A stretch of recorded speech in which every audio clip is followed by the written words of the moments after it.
We would, of course, like any encounter with mental illness, to be as brief as possible, and most importantly, to be isolated and singular. But the reality is that for many of us, the illness will threaten to return for visits throughout our lives. It will be a condition to which we will be permanently susceptible. So the challenge isn't to learn to survive only a one-off crisis.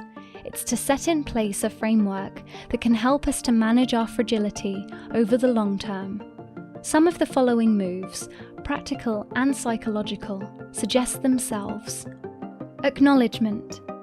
Being ready for a return of the illness will help us to calibrate our expectations and render us appropriately patient and unfrightened in the face of relapses. We fell ill over many years. Our whole childhood might have been the incubating laboratory, and it will therefore take us an age until we are impervious. We should expect to recover no more speedily than someone who has damaged a limb, and probably a good deal more arduously, given how complicated a mind is next to a femur or a tendon. Mental management. We need to be rigorous with our patterns of thinking. We cannot afford to let our thoughts wander into any old section of the mind. There are thoughts that we need to nurture, about our worth, about our right to be, about the importance of keeping going, about self-forgiveness.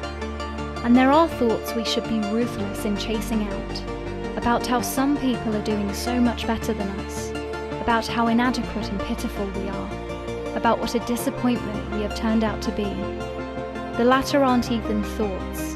They have no content to speak of. They are really just instruments of torture and symptoms of a difficult past. A support network.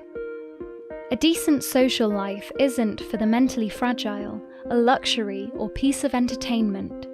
It is a resource to help us to stay alive. We need people to balance our minds when we are slipping. We need friends who will be soothing with our fears and not accuse us of self-indulgence or self-pity for the amount of time our illness has sequestered. It will help immensely if they have struggles of their own, and we can therefore meet as equal fellow ailing humans, as opposed to hierarchically separated doctors and patients.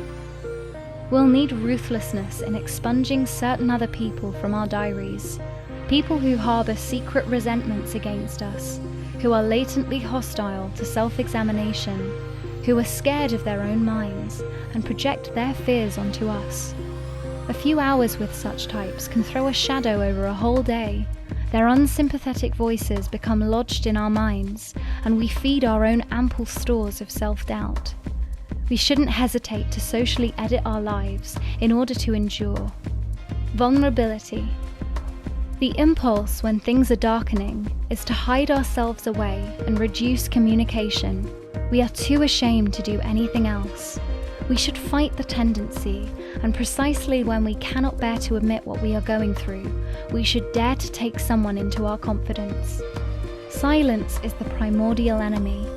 We have to fight a permanent feeling that we are too despicable to be looked after.